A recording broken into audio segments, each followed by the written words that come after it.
Doug, how did you find Carnivore? Well, I guess I first became aware of it back in, I guess, 2018 through, I guess it was, I'm trying to remember here. I think it was Jordan Peterson or Sean Baker, or maybe it was Michaela Peterson. It sounded very quacky to me at the time. It was like, okay, I mean, there's all this controversy around Jordan Peterson, and next thing you know, he's talking about this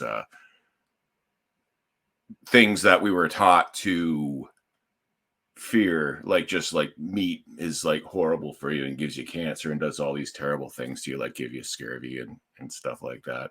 But I mean, Jordan Peterson, as controversial as he is, he's still Jordan Peterson, and he's not like he's a smart guy. So at the time I saw this, I was morbidly obese. I was 300 pounds. um I am 6'4.5". So to give you context, I just look like a really big football player. But I was very, very unhealthy. I had arthritis in both of my knees. I wheezed a lot. Um I was depressed. I was walking with a cane. Um yeah, but just I've always struggled with things like depression and social anxiety, and those were at all-time high, even with medication. So that was when I got wind of it. And then I started, digging a little more. And I think that's probably yeah, it's coming back to me now. That's probably how I came upon Dr. Sean Baker. And again, it was very new at the time. So I kind of dabbled with it a little bit on and off, but never with any kind of consistency. Even now, I'm struggling a little bit with it, only because of the conflicting stories. And I like to look like not, I like to be cynical when approaching these things. I don't want to become some raging dogmatic. I see a little bit of that with, I don't want to dredge with veganism and like and I try to look at everything objectively. And with carnivore, I found that when I was consistent with it, I got very, very good results. And so I started doing carnivore. This was back in 2000, yeah, about 2018, 19. And again, but not enough. There wasn't enough consistency. There was just, it was on and off. And then sometimes I'd just, oh, that's what I heard about intermittent fasting. Oh, what? You mean I can eat whatever I want in this little window here? Oh, yeah, well, I'll try that. And between that and my obsession with going to the gym, I did manage to lose quite a bit of weight. But COVID hit, and I thought we were all going to die, and I was ridiculous. I get really paranoid, and that's just a part of the depression and the anxiety. And but it got to a point where, like, when I was really rocking the carnivore for about 3 months, I was able to stop taking medication, and like antidepressants and antipsychotics for anxiety and stuff like that, like completely stopped. And but again, like the COVID really got me down, and then it took a while to recover for that. And then I'm down to about now, I weigh about, I got down to like 195 and I was shredded. Now I'm up to about 225, but I just started carnivore again exclusively this year. And I'm supposed to cheat on Saturdays. I did cheat 2 Saturdays, but I didn't, like, other than feeling really guilty and having pains the next day. They didn't really. And this is my friend who's a personal trainer. He's huge. He's you have to. And you know what? I'm just so tired of like everything we learned growing up. I'm assuming you're around my age. I'm a Gen Xer. I'm 50. And everything we Almost learned. identical. Yeah. Okay.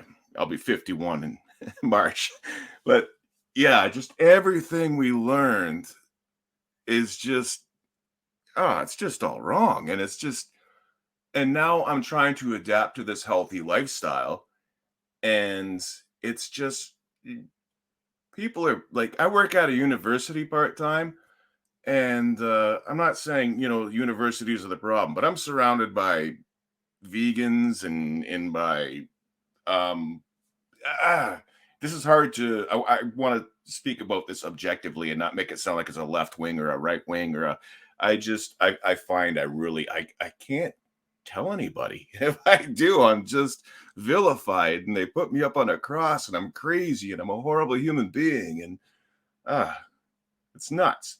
And then I come and I'll hang out with you in one of your chats or go, this is what I do is I go between you, Dante, Kip, and Larry. It's like, oh great, I'm around carnivores. Thank God. There's no, you know what I'm trying to say. I know you've experienced this. So if they're gonna kind of vilify you and whatever, what happens if they see you doing an interview about it? Oh, hey, you know what, man? uh, I don't know how you are about language, but I have a tendency to poop disturb when it comes to I'm very vocal. I'm a musician too, so I'm very like I'm not like within the confines of respect and decency. I'm not afraid to speak my mind, and I'm not afraid to you know. Oh, oh, cool. Um, so my first question is, I guess, you said I'm supposed to cheat on Saturdays. So that was just a thing you said, okay, I'm going to do it, but it's going to be a cheat day on Saturday, or how did you get to that decision? Oh, from talking to I've known this guy for years, and same thing. He was a big fat guy, turned his life around, became a big muscular guy, a very, very in demand trainer. And you need to do this every Saturday or to reset your metabolism and this and that. But I've yet to like, and I like 2 Saturdays in a row, and it's I'm tired of listening to these trainers who I want the hands-on people who are doing this and living this and talking to them because even the doctors, with the exception of the doctors that are all on our side, like Ken Berry and Chaffee and all these, like they're they think you're crazy. They treat you like you're crazy, and you know it's scary. Yeah, yeah. What's going to happen to the Um, world when this all comes out and it's like, you know? you've been doing it this whole month. So Yes. you started again for World Carnivore Month. So Hmm. we're almost a month in. Yes. How are you feeling? Amazing. Amazing. Uh, when I did my cheats, I'd feel crappy the next day, but as long as I got right back on the meat wagon again, I'd But I'm like, I work around a lot of people, and there and a lot of social people, and it's a great place, and it really is a beautiful environment. But I find, and too, as a musician, I find it much easier to perform and to be around people, things that I normally dread. And I hate to suggest, well, it's because I'm a carnivore. But I mean, it's it's not a coincidence. I mean, I feel better about my energy is good. I go to sleep when I want to go to sleep. Like I get up when I want to get up, and it's just I'm always cruising comfortably. And it's Any improvement with your arthritis in that month? oh, sorry, I jump around, and this is why I need guidance. The my arthritis when I hit it hard completely went away in my knees, and I no longer walk with a cane. And yeah, Oh, so that never came back after your my first arthritis run with never Carnivore? came back. So my Interesting. carnivore, yeah, absolutely. And my carnivore has been like predominant, not consistent enough. And that's what I'm going to change. And that's why I'm documenting everything on my channel. I want to like, I don't want to try to convert people. I just want to provide anecdotal evidence of my journey, and they're welcome to follow it, kind of thing. I don't want to get preachy. I don't want to but you can't deny, like, I've been watching you since you had 1,400 subscribers, and I've been watching, like, I watched Dante literally just change in front of my eyes. I should probably be more sorry for people who don't know Frig No Freedom, and I keep calling everybody by their first name, like we're a cool kids club, but soon the crazy Canadian carnivore will be on that So, list. so one of the things that I noticed you talked about anxiety, Mhm. but you're a performing musician. Mhm. How do those go together? It sucks. It's okay if I have a green room and I can kind of keep away from people, that's fine and that's amazing. More often than not, I don't. I'm not really at that level anymore. I'm more of a street level kind of musician. And it doesn't, if I'm on stage, I'm fine because that's my little bubble and it's all good. But if it's, yeah, I don't like to mingle with people. And I get that question a lot too. Like, what? I don't understand. Like, you seem really sociable and approachable. And yeah, it's a struggle though. It really is. It's interesting. I think I can relate to this. With I have a lot of social anxiety. It's Hmm. less now since I feel to carnivore has helped. But I have a lot like one-on-one or in groups mingling with people, that can often be a little bit difficult for me. Hmm. But if I've got to go out on stage in front of 300 people, No problem. 400 people, it's fine. It's really strange. Are you standing in front Yeah. of 400 people? Really? Yeah, yeah. My previous work, I had to do presentations, public speaking training, that kind of thing. Hmm. And often you'd go to large companies like airlines or something, and they just have a room full of people that you had to do a Hmm. presentation to. Hmm. Mhm. Easy. Yeah.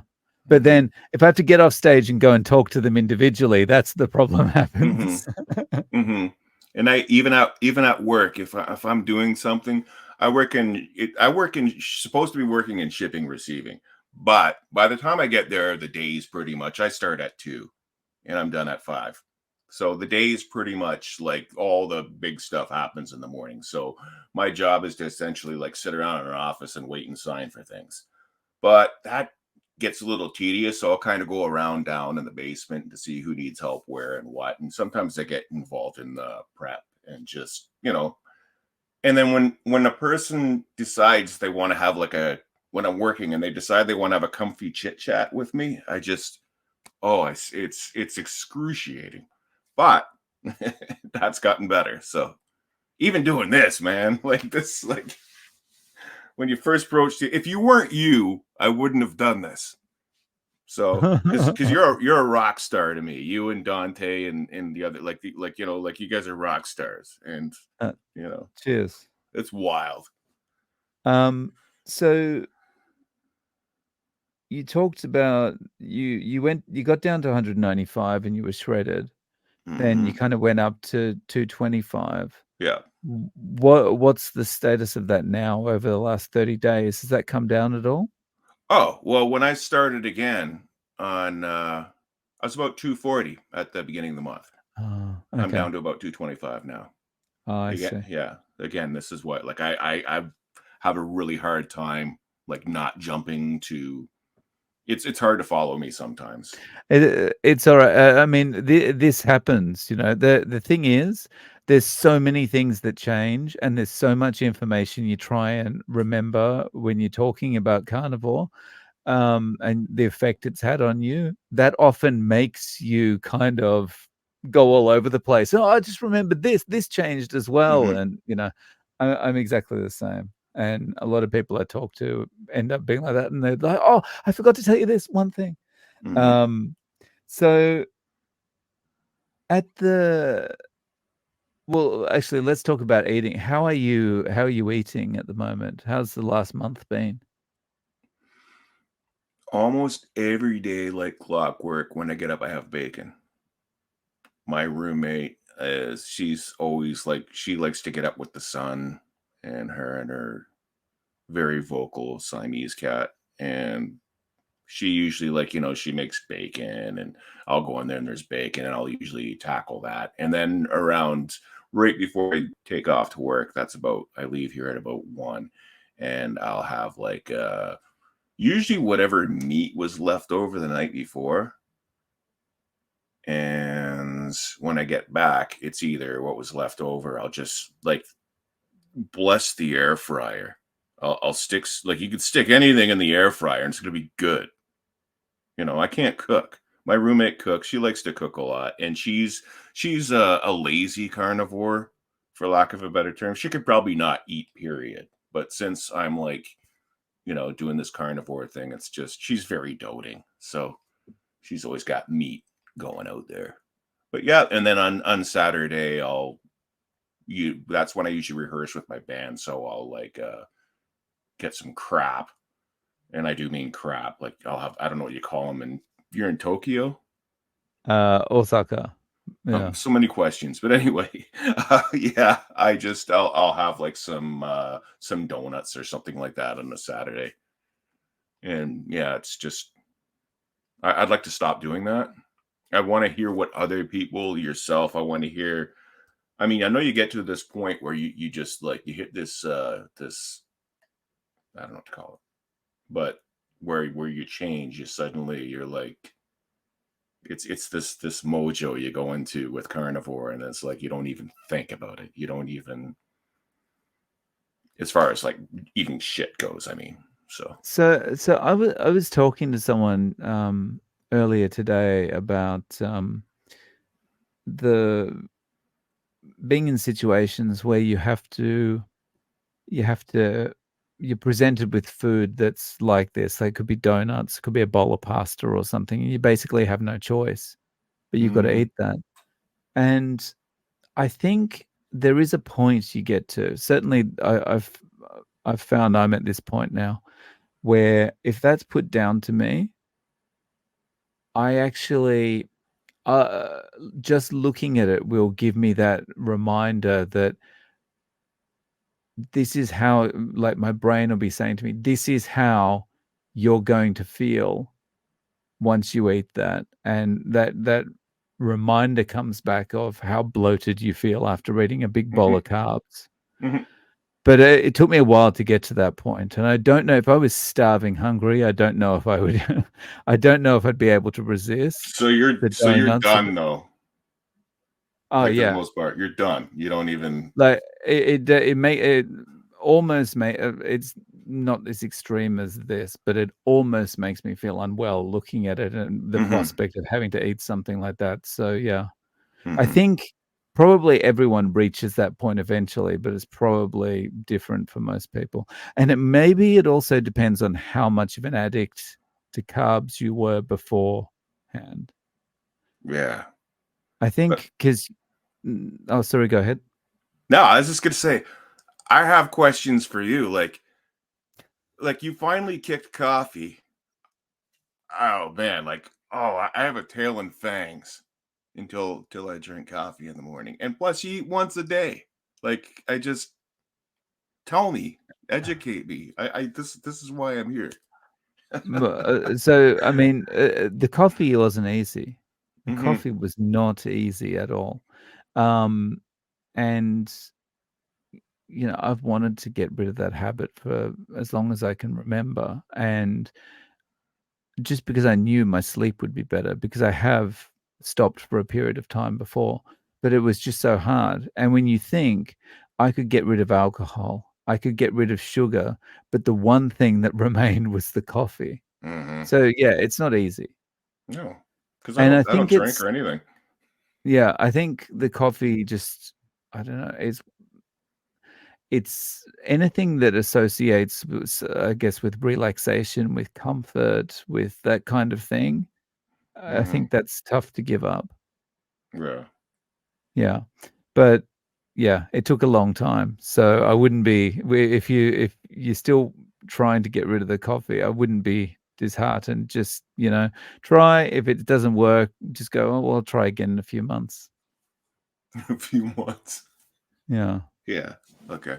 At your university, Hmm. um how is it being there when, as you mentioned, you're surrounded by people that probably, if they know how you eat or they know the kind of lifestyle you're living, they would probably be very I don't know, very reluctant to accept that easily. Is maybe the most diplomatic way I can say. Yeah, and you know what? I'm surrounded by chefs. There is a dining hall upstairs, and they have the best rated like food in the country, in all of Canada. And it's that was a problem when I started working there. I started working there at the end of August, and in I was doing well. I was about 2 months solid carnivore.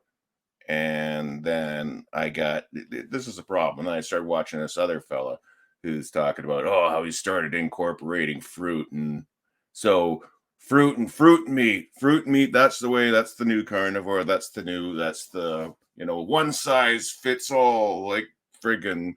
And so I started getting into the fruit thinking, well, it's just fruit, right? But that was a can of worms. That just, and in no time, I put on all this weight again just from working there. And then I'm working on getting rid of it. And yeah, so that's, yeah, but sorry, the question, to make your a long story even longer. Yeah, there's definitely like, I have a problem when I see a chef and they're doing all this, mind you, delicious looking, but still stuff to this food that could have been very healthy hadn't they done all that to make it taste better. I'll say something, and then I'll get into it with them, and then it always comes out what my lifestyle is, although I'm starting to regret it.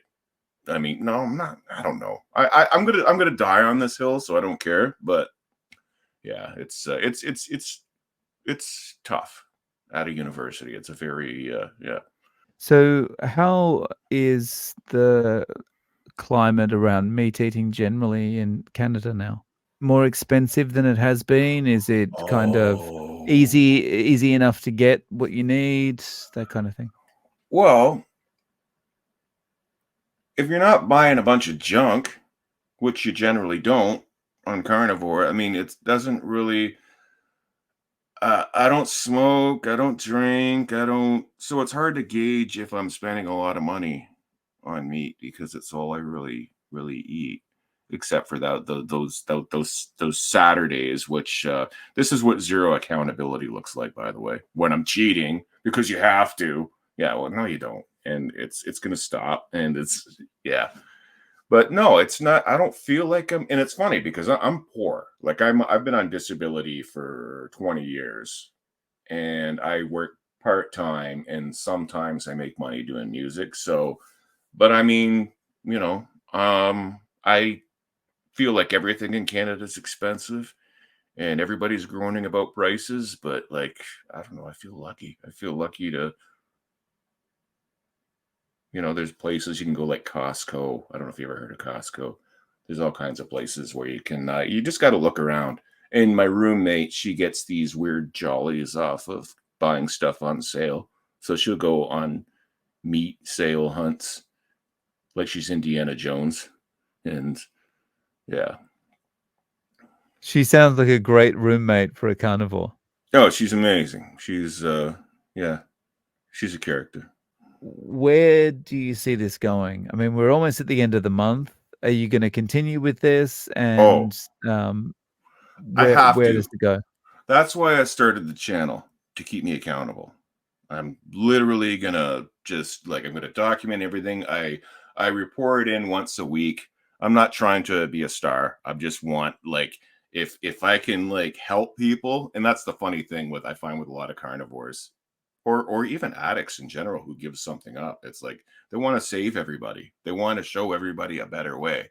And that's all I want to do. And I like to think I'm a reliable source because I'll go into things like looking for every reason not to do it, or I'm cynical, but I mean, I'm also objective too. So that's a contradiction. There's a lot of contradictions about me, like we discussed earlier about playing live but hating crowds. And Yeah.